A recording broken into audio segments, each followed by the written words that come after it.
What's up guys, yeaefe here, back with another video. And today's video I'll be going over 5 volumes of manga that I dropped. Seems like you guys enjoyed the last video a lot, so if you like this one too, make sure you hit that like button and subscribe so you don't miss any other videos. Let's get into it. Now the first manga I will no longer be reading is The Ancient Magus Bride. Now there's not much I can say about this really, it's just boring. Now this is about a girl right here. She's getting sold off at an auction because she has like these strange magical abilities, and then this dude with like a fossil like helmet comes up and he's like, yeah, I'm gonna take that, I'm gonna need that. Now she doesn't have any family or friends or anything. She barely has a will to live, so she's just like, you know what, you can just have me. He buys her because he's like, I need a new magic apprentice and I also need a wife. And she's like, oh, okay. Now the thing that really turned me off away from this is because bruh, she's 15 and that's a grown man. But I put all that aside for a little bit. I just wanted to keep reading, see if maybe there's something interesting about it. Like, what if the dude with the dragon head is like her dad or like the president or something?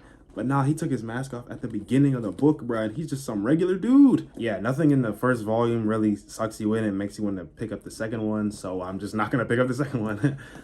Now, next up, we got Witch Hat Atelier. Now, before you click off the video, let me just tell you that this was not bad. There was nothing wrong with it. I just don't like little girls that do magic. Now, in this story, we have Coco, who's this little girl who's obsessed with magic, but she can't really do any magic. But she goes to this festival with her mommy when she's younger, bruh. And yeah, she runs into this witch, and the witch is like, if you give me your allowance, I can give you this picture book. Coco was like, oh wow, a picture book. And then she bought it.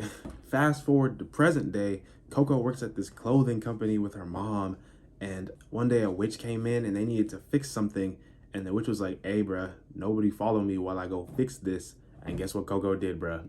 Did she follow him? You betcha. She followed him. She followed bro and watched him cast a spell. And she was like, ooh, I want to do that. So then later that night, she went to her little picture book and she started writing down spells and stuff. And she ends up casting this crazy spell that completely frees her mom. And then the witch dude shows up and he's like, yeah, your expertise are needed here. You're coming with me. And then he picks her up and then he takes her. Now it doesn't sound bad from my explanation, but it's like, why would I read that if I could read something like Dead Man Wonderland where people are getting slaughtered at the first few pages? Like, that's just more interesting. Like, the only reason why I'd be dropping manga in the first place is because it can't hold my attention, and that just didn't do it. So yeah, on to the next title. This one's a little bit controversial because it's actually really good, and I'm talking about Way of the House Husband. Now this is about him right here. He used to be in the Yakuza or the Yakuza or whatever, and he was like a Yakuza god, like the lord of all of them. But he was like, you know what? I don't think the streets are for me anymore. So he just stopped and he was like, I think I'm just gonna become a housewife now. The whole premise is him doing normal stuff like cooking and cleaning, but the streets need him back and they're calling him, but he doesn't want to go back. So overall, it's pretty happy. It's pretty funny and stuff. But the reason why I'm dropping it is because I feel like it could have all been finished in one volume. Like, if you guys read some one-shot manga, I might put something up on the screen. You get an entire story in one chapter. I feel like this all could have been ended in one volume. I got everything I need to know from this. Yeah, I don't feel compelled to read anymore. But happy housewifing to you, my boy. This one I really want to talk about. They were hyping this up like it was the greatest manga ever created, bruh. And I fell for it, so I bought like all these volumes of it thinking that it would be good, and I was disappointed. Yeah, I'm talking about Made in Abyss. Here we've got Rico, another little girl, but this time her mama just does not exist, bruh. Like, she is dead. She died in the abyss though. Now Rico's like, I want to go to the abyss and find my mommy. But the further you go into the abyss, the more DPS you take. By the time you get to like the 3rd level, you're like dead. Like just like that. The manga definitely makes sure you're aware of the dangers because it's like a Harry Potter book on every page, bruh.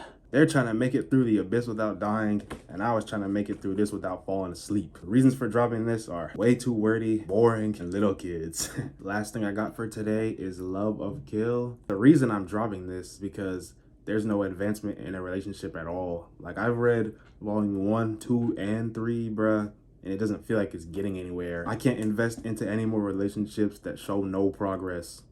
Yeah, that's all I got for you guys today. I'll see you next Tuesday. What? Damn. Ooh.